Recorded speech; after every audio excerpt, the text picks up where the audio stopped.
The bayou motor quit, and the silence hit so hard I heard my own teeth click. I yanked the pull cord until my shoulder burned. The rope snapped and slapped my knuckles raw. I spat, tasted blood, and shoved the skiff pole into the mud to keep from drifting deeper. I leaned over the cowling and did the dumb little checks I'd done 100 times. Fuel line, primer bulb, choke, like the engine was going to suddenly grow a conscience. Nothing. Just dead weight under my hand and fog starting to roll in like somebody closed a door. I wrapped my bloody fingers around the little stub of cord and yanked again anyway. Pure spite. It slipped, tore skin, and I cussed at the motor like it could feel shame. Fog rolled in low and fast. Every channel looked the same. The banks turned into a gray smear, and the cypress turned into shapes with knees sticking up like stakes. I tried my phone. No bars.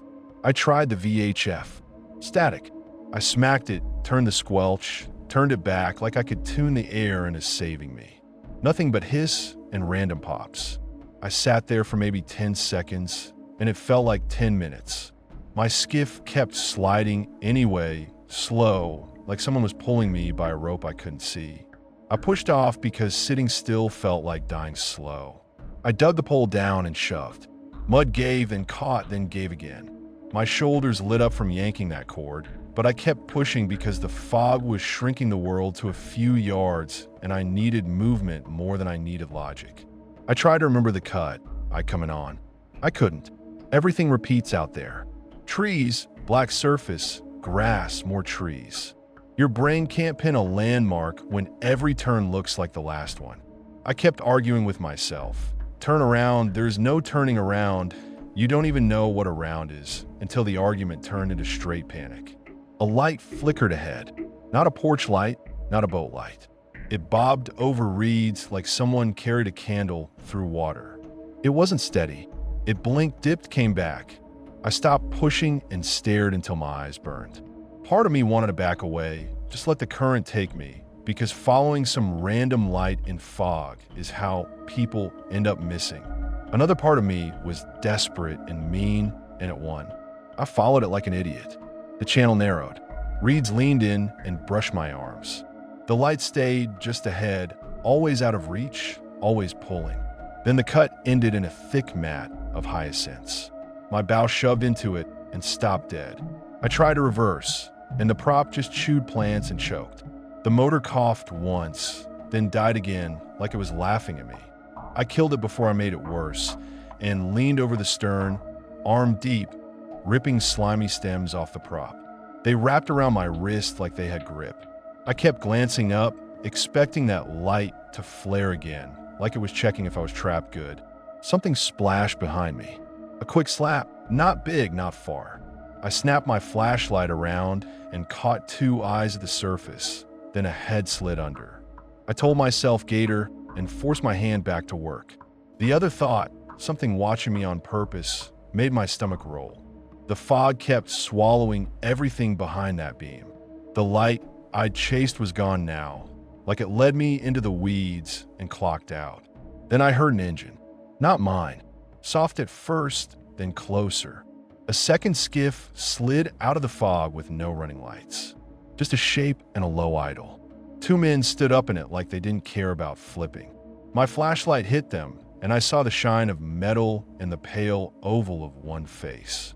One of them lifted a rifle like he'd done it all his life. My brain went blank. No thoughts, just movement. I jammed my boat hook into the mud and shoved so hard the pole bent. My skiff spun, tearing loose from the hyacinths on one side. The rifle cracked. The sound was sharp and short, no echo. The bullet slapped right next to my bow and threw spray into my face. I dropped flat on the deck and felt my heart punch my ribs. Another crack followed, and something in my hull thumped like a hammer. The skiff jolted, and a tiny puff of dust jumped off the inside of the bow, like the round punched through some old junk and kept going. I crawled forward on my elbows and felt along the ribs, hunting for a fresh hole with my fingertips. My hand found a dent and a ripped rivet, sharp as a kin lid. I almost cut myself again. I could hear them breathing out there, or maybe it was me, but it sounded like somebody right behind my ear. I wanted to scream at them, ask what the fuck they wanted, but all that would do is tell them I was still alive. I slapped my side and my gut, checking for blood, then realized I was shaking so hard I couldn't tell what was wet and what was mine. I didn't wait to see if they'd reload. I got up on my knees and shoved again. The pole bit mud, slid bit again. The skiff scraped cypress knees, and I felt the bottom grind like it was in a peel open. I tore my palm on the fiberglass and didn't stop. I kept low, kept shoving, letting the current help when it wanted to. Behind me, that other engine stayed near, then faded, then came close again like they were circling, taking their time. It wasn't a chase like in movies. It was worse. It was casual like they owned the dark. I tried the VHF again with shaking fingers and got nothing but static. I tried anyway. Mayday came out thin. Then I swallowed the rest because yelling felt like painting a target on my own head. I killed my flashlight for a beat, then brought it back just enough to see the next bend. Every time the beam hit fog, it looked like a wall. Every time it hit trees, it made them jump closer than they were. I kept thinking about that cooler I hadn't even seen yet, like my brain already knew what kind of night this was turning into. I saw a camp rise out of the gray.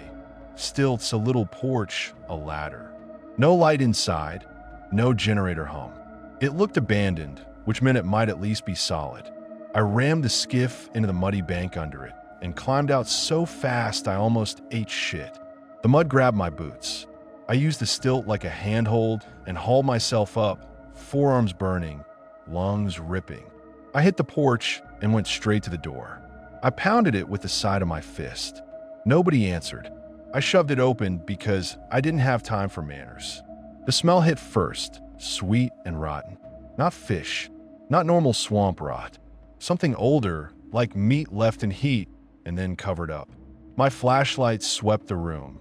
A table, a few chairs, a stained mattress, empty cans, old hooks on the wall, and a cooler in the corner wrapped with duct tape like somebody didn't want it opening.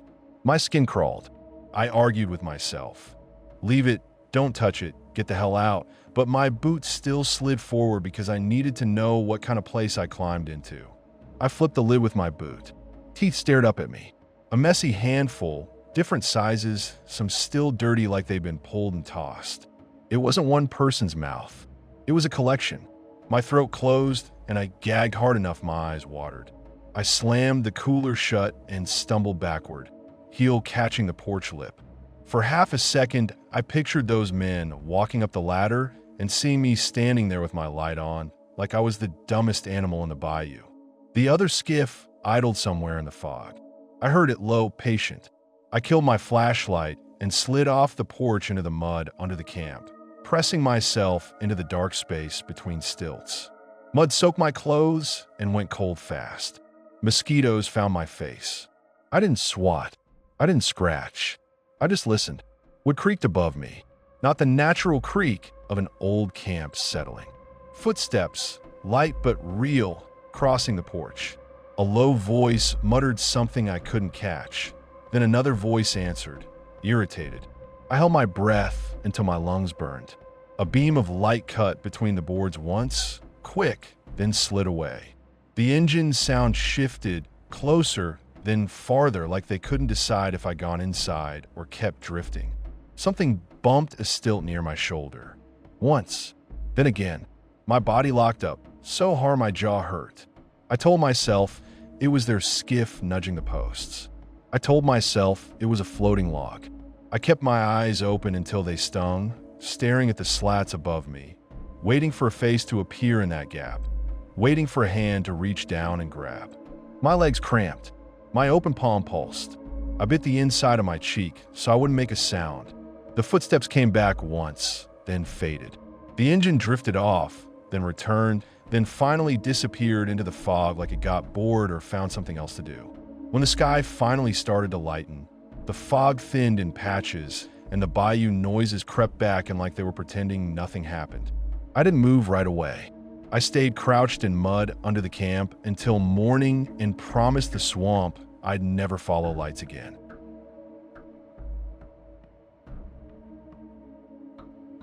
Beads crunched under my shoes like little bones, and my head still rang from Bourbon Street.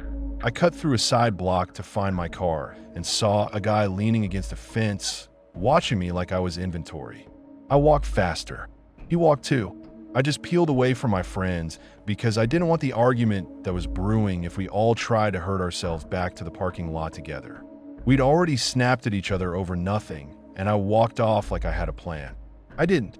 My phone sat at 2%, and the charger in my bag felt like a joke.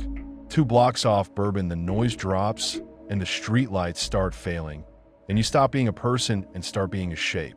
The guy on the fence didn't catcall, didn't ask for a light, didn't do the usual drunk bar script. He just watched, chin tucked, like he'd already priced me. I kept my keys threaded through my fingers and tried to look pissed instead of scared. I sped up, and he matched it without even trying to hide it. I did one quick glance over my shoulder and got a clean look at him. Cap low, hoodie, hands empty, face flat. No stumble, no sway. I veered closer to the middle of the street like that helped, like asphalt is safer than a sidewalk.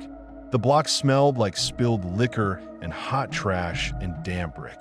A door banged somewhere and somebody laughed, and it made my stomach twist because it meant people existed and still nobody was here. My car sat under a tree with beads stuck in the gutter like little colorful teeth. I reached my door, fumbled keys, dropped them, swore, bent down. The second my eyes left the street, I felt him, that shift in air when somebody steps into your space. A hand grabbed the back of my shirt and yanked me off balance.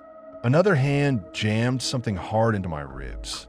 It wasn't gentle pressure either, it was a punch that stayed there like he wanted my body to memorize it. I smelled sweat and cigarettes and something sharp like gasoline on his sleeve. I didn't negotiate. I threw an elbow, caught a jaw, felt teeth crack. My elbow hit wet and solid, and the sound that came out of him wasn't movie pain, it was this surprised animal bark. The guy cursed and swung. I took the hit on my shoulder, stumbled, and ran. My collar ripped, and I didn't even look back, because I'd already learned he could get close without sound. I ran past my own headlights and didn't climb into the car because my keys were on the ground, and I didn't trust my hands to find them before his did. I heard him behind me, quick steps, then that scrape of rubber when he pushed off to sprint. He wasn't slow. He wasn't some drunk idiot looking for a laugh. He wanted me moving because moving is how you separate a person from help. I cut behind a bar and hit a dead end. A courtyard, locked gate, trash bins stacked like a wall. The bar's back door was chained and the window was black, but bass still thumped inside like none of this mattered. I slapped the door hard enough to sting and the music swallowed it. I grabbed the handle and yanked until my shoulder screamed and the chain just rattled. I tried the window anyway and it didn't budge. I grabbed a bin lid and yanked and it didn't move, so I climbed. I climbed anyway. My shoe slipped on slime. I landed hard, split my knee, kept moving. The pain shot up my leg, so sharp my vision dotted out, but I kept hauling myself over because stopping meant hands on me again.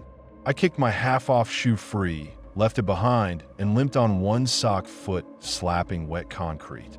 Behind me, he hit the courtyard, and I heard the bins bump as he shoved through, and I heard him breathe out like he was annoyed I'd made him work. A siren wailed nearby. Relief flashed. I waved my arms and tried to get my voice to work, throat raw from bourbon and panic. Then I saw the patrol car roll past slow, too slow, and keep rolling. The cop looked right at me and didn't stop. He didn't even slow like he was deciding. He already had his decision made, and his eyes slid off me like I was a pothole. I ran toward the car anyway and slapped the trunk as it passed, leaving a wet handprint like proof. The brake lights never popped. It just rolled away steady, and the engine's sound faded. And I was standing there with blood running down my shin, watching my only real chance at help disappear. I want to scream "fuck you" at the back window, but all that came out was air. It wasn't just fear anymore, it was this clean understanding that nobody was coming, not because they couldn't, but because they wouldn't. I turned back, and there he was in the alley mouth like he'd been waiting for the cop to clear out. He raised his hands a little, not surrender, just that fake calm people use when they want you to stop resisting. The guy behind me grabbed my backpack strap and hauled. The strap dug into my throat. It dragged my head back, and I saw stars. I clawed at it, got fingers under, ripped it off, and used the bag like a flail. It smacked his face and made him stagger. I swung again and felt something inside the bag crack against his cheekbone, and I didn't care what it was. He reached for my wrist, and I twisted and tore free, skin scraping, and I kicked at his shin with my good leg. He grabbed for the bag again, and I let it go because the bag wasn't worth my throat. He snatched it as it fell like it was a prize, and I hated him for it, like he'd just stolen the last thing that made me feel normal. I bolted through the nearest gap between buildings because the street was still closed off by that lock gate and his body. I sprinted into a cemetery because the gate sat open and the street didn't. Gravel shifted under my feet and the air changed cooler, like the place kept its own weather. The city noise faded fast behind the iron bars, and I suddenly heard my own limping loud, heard my breathing loud, heard my blood loud. I hopped tomb edges, slipped on wet stone, and ducked behind a vault. My lungs seized. My knee poured blood into my sock. I pressed my palm into it like I could plug myself, and my hand came away slick and warm. I tried to pull my sock down to see how bad it was, and it stuck and peeled like tape, so I yanked it back up and held still. I tucked my chin and tried to breathe through my mouth so I wouldn't make that little whistle my nose does when I'm scared. Footsteps crunched gravel. A flashlight beam swept over headstones, slow, patient. No rush. Like I knew the cop already made his choice. The beam caught my blood drops on the path and paused there like it had found a breadcrumb. He didn't call out. He just walked, and the light moved in clean arcs, methodical, like he'd done this kind of searching before. My throat still burned from the strap, and every swallow tasted like copper and stale sugar. I heard him stop close enough that I could hear his breath. Steady, not excited, not scared. I wrapped my fingers around my keys and held them like claws. The light skimmed the edge of the vault and caught the side of my sock foot for a fraction of a second. My stomach dropped. Then the beam slid away again, slow, like he wanted me to know he could take his time. He circled. I heard gravel shift, then stop, then shift again, and once I heard a zipper rip open and something rummage like hands digging through my backpack. That sound almost broke me because it meant he had my stuff and he still wasn't leaving. He was doing it right there, taking inventory, deciding what else he could take. Something clinked like keys or coins, and I pictured him smiling in the dark. Once, the beam hit the ground near my hiding spot, and I saw the light tremble slightly, like his hand shook from anger or from laughing. I held my breath, so long my ribs hurt. Time got ugly after that. It stretched and snapped, and I kept doing math in my head about how long I could hide before my leg gave out or he got bored and left. I heard distant voices outside the fence, drunk and happy, and I bit down on my knuckle to keep from yelling. I kept seeing that patrol car in my head, the way the cop's face stayed blank, like he'd looked straight at me and decided I deserved whatever came next. At some point, the sky started to lighten behind the iron fence. Not sunrise yet, just that gray that says the night is ending whether you like it or not.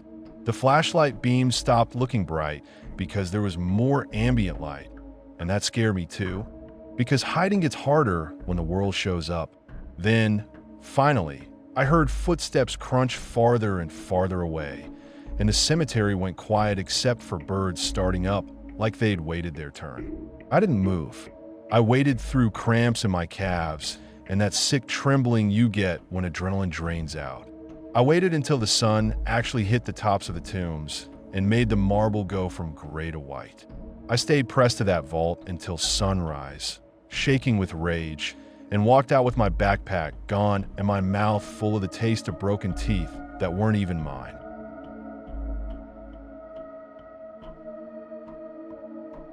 The water climbed the stairs and didn't slow down.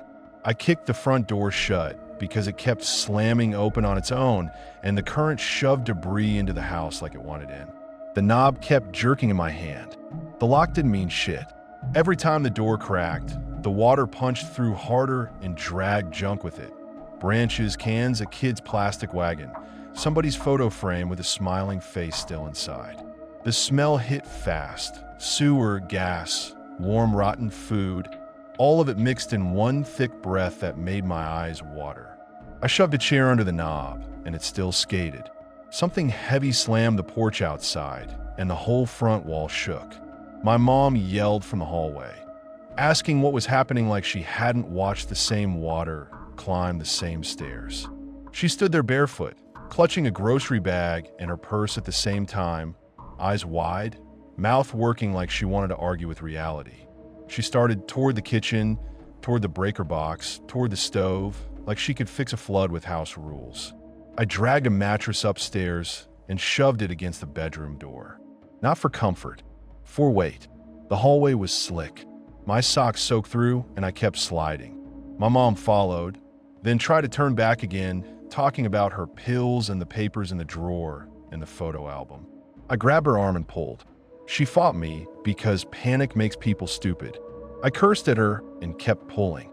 She dug her nails into my wrist and tried to twist free, and I snapped, told her I wasn't letting her drown for a purse or a damn stack of memories. Downstairs, something crashed hard enough to rattle the stair rail. Glass popped. Wood groaned. Then came that slow, stupid thump of furniture bumping around like it was alive.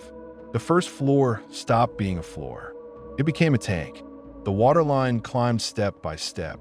I watched it swallow the bottom steps, and then the next, and my brain kept insisting it would stop, but it didn't. It never slowed down. The power died.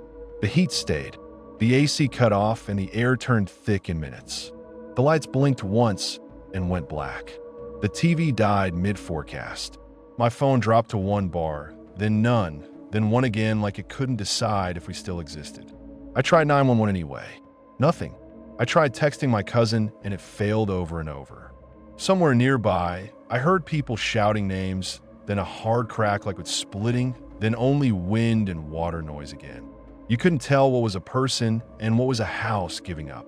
My mom kept grabbing at things like they were life jackets. A shoebox of papers, a bag of meds, a framed picture. I slapped her hand away once, and she flinched like I'd hit her face. She called me an asshole. I said good because assholes live. She tried to push past me, and I blocked her with my body. We argued with our faces inches apart, both of us sweating, both of us breathing that rotten air. I hated her for making this harder. I hated myself for hating her. We climbed into the attic through the hatch. The wood swelled and stuck. I yanked the cord until my shoulder burned.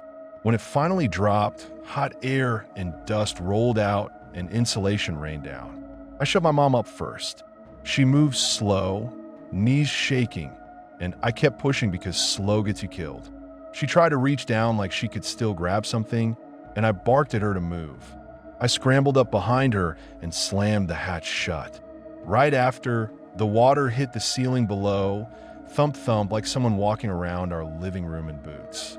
The sound got closer, louder, until it felt like the water was right under my spine.